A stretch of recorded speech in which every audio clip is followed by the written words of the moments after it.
So you call yourself a mechanic. Well, I beg to differ, and I'm going to tell you why.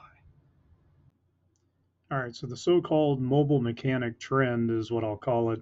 All these videos that are out here on the interwebs about, oh my goodness, we're doing our umpteenth brake job, and this is all we're going to record ever is propane torches being used to free up seized bolts, and let's show the rotors and how those have to come off, and the screws that hold the rotors on. Oh my goodness, you have to use a handheld impact.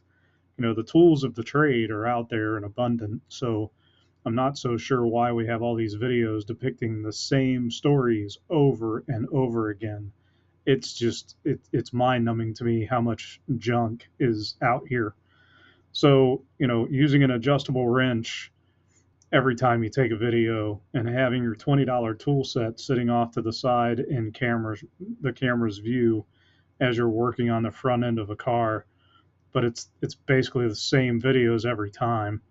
We still have air tools. I've been using some of the same air tools that I've owned for 40 years.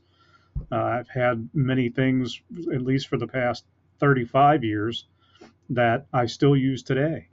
And all of you folks with these Milwaukee tool sets and the cheaper tool sets, whatever. I don't care what kind of tools you use, just being honest.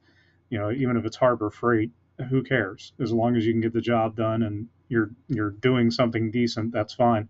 But one thing that's misleading is folks like a certain person that keeps using a 3/8 drive extension to use as a punch with a hammer rather than using an actual punch.